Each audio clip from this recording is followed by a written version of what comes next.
nosso organismo é uma engrenagem, né? Enquanto tem uma estrutura muito forte e outra muito flácida, existe uma descompensação e o quadro órtico pode aparecer.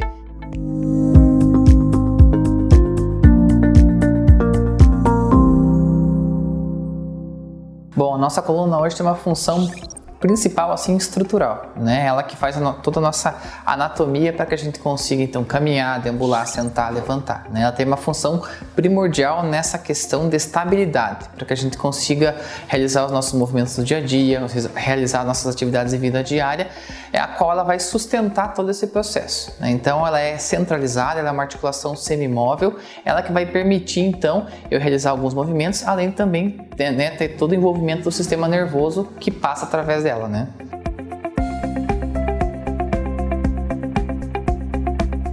Uma das dicas que a gente sempre orienta é quanto ao uso da mochila, né? Quanto ao peso que está sendo utilizado, a quantidade de livros que são levados no nosso dia a dia. Isso também, a longo prazo, pode causar muitas lesões nessa coluna, né? Então, o certo é que a gente sempre tenha uma conduta relevante e principalmente uma postura mais ereta possível para que não prejudique esse paciente posteriormente, né? No futuro próximo. Então, uma dica é que a mochila sempre tem que ficar bem próxima, né? Próxima à região torácica, essa coluna ela está acoplada, que ela não fique muito abaixo e que ela não fique muito acima também, né?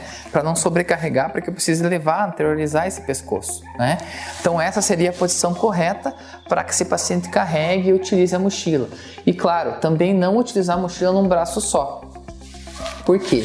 Quando eu uso num braço só, eu faço compensação, né? Então, eu preciso estar com ele com o ombro um pouquinho mais elevado para que essa mochila não caia. Outra dica é para as mulheres também que tem isso, né? As mulheres às vezes carregam as bolsas transversais, né? As bolsas em que elas têm que ficar com um pouquinho mais elevado o ombro para que a bolsa não caia. Isso a longo prazo também pode causar uma alteração que a gente chama de escoliose na nossa coluna. A dica número 2, então, é quanto a sentar e levantar, né, nas poltronas ou nas cadeiras. Sempre utilizar, então, a força dos membros inferiores a realizar, o sentar em alguma poltrona como essa daqui ou alguma cadeira, sempre utilizar o peso nos membros inferiores para que isso facilite tanto a sentar quanto a levantar. Não ficar todo desleixado, né? Sempre numa postura mais ereta, otimizando, anteriorizando essa coluna lombar e na hora de levantar, fazer o apoio nos membros inferiores novamente. Então eu faço a contração de quadríceps e de abdômen e levanto. Fica uma postura bonita e automaticamente eu não possibilito então uma piora desse quadro para quem tem dor lombar especificamente. Uma outra dica que a gente sempre dá é quanto ao ambiente de trabalho, para que esse ambiente seja confortável para esse trabalhador e principalmente foque, né, numa condição confortável para evitar lesões futuras nessa coluna. Então o apoio a qual essa cadeira vai ser utilizada tem que ser sempre com o apoio dos cotovelos. O ideal é que a gente sempre tenha um alinhamento dos joelhos a 90 graus, certo? Que a gente sempre tenha, fora o apoio dos braços, um alinhamento aonde eu estiver olhando para esse computador, né, onde ele for trabalhar, não olhando para baixo, fazendo uma flexão anterior do pescoço, que vai prejudicar essa região, e muito menos fazendo uma hiperextensão, porque eu também vou ter uma tensão exagerada nessa localização da região cervical. Então isso vai facilitar no dia a dia e vai evitar aquelas posturas viciosas, né, que é muito comum que o paciente tenha durante o dia a dia de trabalho dele. Então hoje a dica é o quê? Que a partir do momento que ele se sinta um pouco, né, numa postura um pouco mais viciosa, que ele se realinhe e acople, coloque bem a sua lombar junto à cadeira e mantenha-se numa posição ereta o maior tempo possível. Outra dica que a fisioterapia dá, então, quanto a esses pacientes que têm essas alterações posturais e muitas dores associadas, né, é quanto a pegar objetos no chão. O ideal é que o paciente não faça, né, esse movimento anteriorizando o tronco e pegando o objeto, porque eu vou trabalhar muito a minha coluna e eu posso facilitar a listese, né, a movimentação, o que pode dar mais dor. O ideal, então, é que esse paciente sempre faça o agachamento com os membros inferiores, buscando sempre deixar a postura ereta e levantando o objeto, facilitando, então, esse controle da força, principalmente não prejudicando ainda mais a coluna lombar. Outra dica muito importante para quem tem essas alterações e dores lombares associadas é quanto a pegar objetos pesados, né? É uma orientação que a gente sempre tem que dar para os pacientes. Então o ideal é que a gente sempre, quando for pegar o objeto, sempre trabalhar a rotação em cima do tronco completo, né? Eu não posso pegar o meu objeto então e fazer o giro em cima do tronco. Isso prejudica a minha lombar e as musculaturas não estão preparadas para que esse movimento seja executado.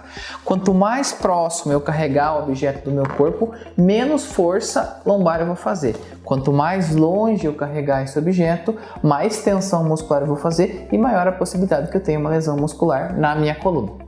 Outra dica também muito importante no dia a dia é quanto ao deitar e levantar da nossa cama, né?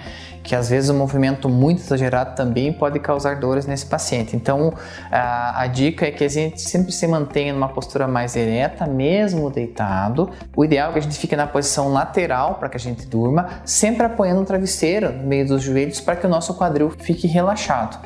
E o ideal da distância do travesseiro para, né, a cama é que a nossa coluna sempre mantenha-se não tanto flexionada no travesseiro e nem muito lateralizada, né? A coluna sempre tem que estar um espaço certinho aqui no meu travesseiro para que eu não tenha então nenhuma lesão na minha cervical também associada. Outra dica então para quem tem, né, esses quadros de alterações e dores lombares é quanto ao fortalecimento abdominal, né? O nosso organismo é uma engrenagem, né? Enquanto tem uma estrutura muito forte e outra muito flácida, existe uma descompensação e o quadro ósseo pode aparecer.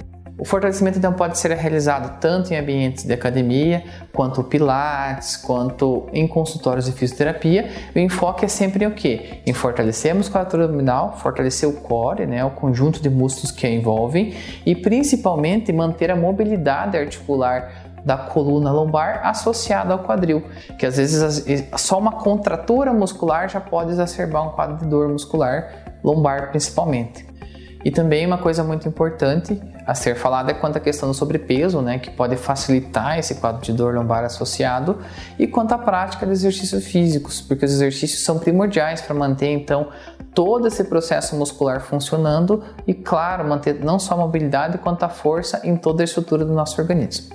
Então essas dicas são do dia a dia para que vocês entendam um pouco mais como tudo isso funciona e claro que vocês também previnam esses quadros de dores, incomodações ou pioras desse quadro de dores que envolvam, né, essa dor lombar ou qualquer região que envolva a nossa coluna. E claro, também cuidar bem dela, né? Ela é o principal meio pelo qual a gente está ereto hoje, caminhando, conseguindo trabalhar. Então nada melhor do que cuidar dela de um jeito saudável.